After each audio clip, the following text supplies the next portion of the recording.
And I believe we're being joined now by our next witness, which is Meg Kerr from the Audubon Society of Rhode Island. Meg, are you there? I am, Madam Chair. Thank you.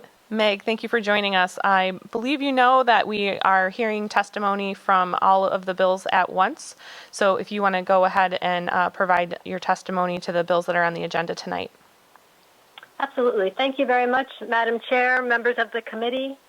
My name is Meg Kerr, and I am the Director of Policy at the Audubon Society of Rhode Island.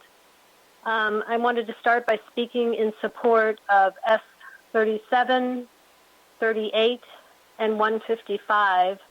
I submitted written testimony for those bills and signed up to speak on them, but I also wanted to just say that we also support S104 and S218, so that could be noted as well. For the plastic-related bills, I wanted to start by just commenting on Audubon's decades of advocacy to reduce plastic waste in our environment. We have a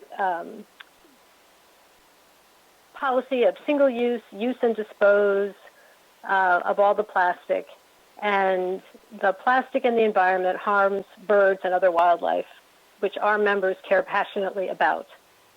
You probably know that Audubon is Rhode Island's oldest environmental organization. We were founded in 1897, and we were founded because people were desperately worried about the unregulated slaughter of birds for their feathers to put on women's hats.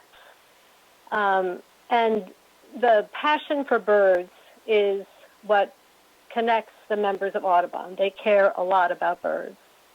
And when we think about plastic waste, birds of all types are impacted and harmed by the plastic waste in our environment. So I just wanted to mention ospreys. We love our ospreys. They're big, beautiful coastal birds. And big birds make big nests. And osprey nests are found with all kinds of plastic trash incorporated into them. I found some research that was done in New Jersey where conservation biologists documented plastic shovels, polyester hats and flags, and endless plastic bags in osprey nests. And he stated that of all of these items, it is the single-use plastic bags and plastic sheeting that cause the greatest harm to the birds because they can choke or smother in them. We were an active participant in the 2019 Task Force to Tackle Plastics, and we are delighted to see that the plastic bag bill, S37 this year, includes the stitched handle language in the definition of reusable bags. We note that this language is consistent with municipal bans in place in communities throughout the state, and will ensure that the bill's impact is as intended to eliminate plastic shopping bags from stores throughout the state and not replace them with the thin bags with thick plastic bags. We're also pleased to see the language which encourages retailers to make reusable bags available to the public, providing support to low-income households. We understand that low-income families may not have the expendable income needed to purchase reusable bags and appreciate the effort to minimize the burden.